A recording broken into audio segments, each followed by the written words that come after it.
Get 3 months of local news for just 99 cents a month. You'll get unlimited access to the news you need to stay engaged and connected to your community. Visit DuluthNewstribune.com/subscribe now to get 3 months of local news for only 99 cents a month. Hello, Northlanders. It's Thursday, May 23rd. I'm Dan Williamson with your Duluth News-Tribune Minutes, presented by Minnesota Power Employees Credit Union. The average MPECU member saves over $785 a year in better rates and lower fees. And with MPECU, every ATM is your ATM. With their free checking program, you get ATM fee reimbursements at any ATM anywhere in the U.S. Check out Minnesota Power Employees Credit Union's services online at mpecu.com or visit their offices in downtown Duluth, Arrowhead Road, or Miller Trunk Highway. Now here's a look at today's headlines. Colonel Nate Asta, commander of the 148th Fighter Wing of the Minnesota Air National Guard, announced on Wednesday the unit is preparing for a summer deployment overseas. He could not disclose the destination due to security protocols. About 300 members of the 148th, or nearly one-third of the unit, stand ready to deploy in waves. The deployment is expected to last about 3 months. Further details should become available once the 148th has been positioned for duty. Asta noted that the 148th has served abroad before. The 148th Fighter Wing is no stranger to overseas deployments. Since 2005, the aviation package has deployed to Iraq several times, Afghanistan, Republic of South Korea, Kuwait, and Saudi Arabia in support of federal taskings. Susie Hartwick, manager of the 148th's Airmen and Family Readiness Programs, acknowledged unit members will miss out on family events, birthdays, sports events, and other significant moments during their deployments. But she said the 148th remains committed to providing a support network for airmen and their families back home. Hartwick said that the unit also receives much community support from other organizations, such as the Duluth Area Chamber of Commerce, the YMCA, and the American Red Cross, which will help train babysitters to provide childcare services during the deployments. Asta said 148th members are generally eager to serve their country. They're generally very positive about it. The men and women of the 148th come to work, whether they're full-time every day or if they're a traditional guardsman, they'll come here on a weekend to train. And this is what they train to do, is to go deploy. So generally speaking, we don't have a problem filling these deployments with volunteers because they want to go do their job, they want to serve their state, and they want to serve their country. Chamber Vice President Daniel Fanning serves on a local military affairs committee formed about 20 years ago, when there was talk of closing the Duluth base. During deployments, the Military Affairs Committee redoubles its efforts to serve military families and help them meet emerging needs, Fanning said. A large-scale artwork by Ann Leibovitz will bring bright colors to Duluth's Holiday Center. Leibovitz is installing North Shore Blue and expects to be completed by early next week.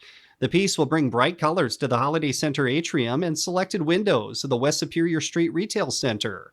Inside, Leibovitz is hanging lengths of painted Tyvek and adding other elements to the atrium's upper reaches. Window treatments designed by Leibovitz and printed by Duluth Sign will extend the piece. North Shore Blue includes washes of color and handwritten texts based on the artist's memories. The work was commissioned by Leibovitz Enterprises, which owns and manages Holiday Center and the adjoining Holiday Inn and other Duluth properties. Mark Leibovitz, brother of the artist, is the company's CEO.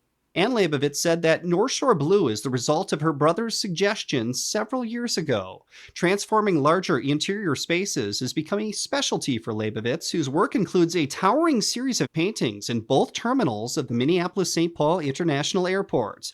Those paintings derived from 122 conversations, person-to-person art beyond borders, a project that, per the artist's website, celebrates the combined 122 years of relationship with Duluth's 5 sister cities. As Leibovitz and her crew worked to hang the pieces, some passersby stopped to watch from the railing along the atrium's upper level. Other people just glanced up as they passed through the doors, heading out to the streets. Leibovitz said that although the atrium seating outside the Lyric Kitchen Bar will be a great space to sit for viewing North Shore Blue, she designed the work with the understanding that most people who see it will do so in passing. The retail mall, which dates back to 1978, has been known as Holiday Center since 1982, when the former Normandy Inn became a Holiday Inn. It was envisioned as the hub of Duluth's Skywalk system, which began with the walkway extending south from today's Holiday Center across West Superior Street to what is now the Wells Fargo building. North Shore Blue will remain in the atrium indefinitely. For a preview of an upcoming story, joining us now is one of my colleagues, Duluth News-Tribune arts and entertainment reporter Jay Gabler. He's working on a story you'll be able to find in Wednesday's print edition of the News-Tribune, as well as before that online at DuluthNewsTribune.com. And Jay, you had a chance to catch up with an audio engineer and zine publisher. What more can you tell us? That's right. Her name is Christy Olson, and she is someone who is technically in a behind-the-scenes role. An audio engineer is the person who basically makes sure that a musician sounds the way that they want to sound when you're out there in the audience listening to them. So this is in a live capacity. She works at places like Bent Paddle Brewing to, set up the sound system there and make sure that they're working the way the artists want them to. It's sort of a behind-the-scenes role, but she is becoming increasingly prominent in the community through her work, both as an audio engineer and a booker now. She's booking the artists who play at Bent Paddle, and through her zine, On the Record. Can you explain to us what is a zine publisher? So a zine is a tradition that goes back quite a ways. It's short for magazine, and it's basically a DIY publication. If you want to put something out there in the world, usually physical, although there are certainly online zines as well, but classically it's something that you would print using maybe a photocopier or would have printed in a small quantity. There are about 600 copies of On the Record that go out every couple of weeks. But basically, when you see that a need is there to be filled by a publication that does not need to be a big, massive, high-budget publication, but can just be very sort of do-it-yourself, put it together, meet that need, get it out to the people. Well, that's what a zine is. Sometimes they're very artsy leaning, and sometimes, like with On the Record zine, they're more about the arts. So On the Record is a zine that you might see at anywhere of dozens of places across town, music venues, restaurants, coffee shops, etc., full of event listings letting you know what music shows are coming up over the next couple of weeks. And then also articles, interviews with artists, features about artists, sometimes little, first-person essays by Christy, and, a few advertisements by the people who've stepped up to sponsor this project. Very cool. I learned something. As far as takeaways go, I guess two parts here. What was your biggest takeaway? And second, what do you hope our audience takes away from this story?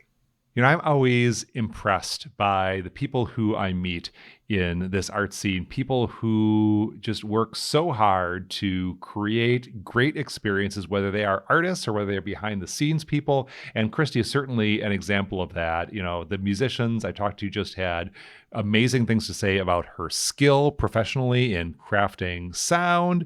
And then also, she has taken on the zine as a labor of love. She's decided that this was a need there to be met. She does have memberships available. She asks people to support financially if they can to help defray the costs and ideally start to someday pay the contributors, including herself, to this zine. But this is just something she has taken on for the betterment of the community. It was so impressive to me, and it's so cool to get to meet her. Also, I hope that people take away the fact that there is an anniversary party coming up for On the Record. It's only been around for 1 year, and they're celebrating their anniversary with a party at Earth Rider over in Superior on June 15th. That's a Saturday from 1 to 11 p.m. There'll be bands, there'll be art, all sorts of ways to celebrate the arts community here in the Twin Ports. Wonderful. Thank you so much for your time, Jay. Yeah, thanks, Dan. And again, you can find Jay's article in Wednesday's print edition of the Duluth News-Tribune. You can also find it on our website before that at DuluthNewsTribune.com. Now here's a look at your forecast, brought to you by the Northlandia podcast. Weather for the Duluth area today, looking at mostly sunny skies and then a slight chance of a rain shower in the afternoon. High temperatures in the mid-60s. We'll be dropping down into the lower to mid-40s for tonight, and those rain chances start to increase as we go into Friday. Much cooler as well, with high temperatures only in the lower 50s with breezy conditions, and those rain chances continuing overnight. Then into Saturday, partly cloudy skies and temperatures in the low 60s. I'm Storm Tracker meteorologist Robert Pointer. Thank you to the Northlandia podcast for their support. The bi-weekly podcast explores curious and unique stories here in the Northland. The latest episode looks at how a Grand Marais coffee shop connects the community with weather reports. You can find that episode and others at DuluthNewsTribune.com or wherever you also get this podcast. Reporting for today's episode was done by Peter Passy and Jay Gabler. Thank you for listening to the Duluth News Tribune Minutes. Have a great day, and we'll see you back here tomorrow.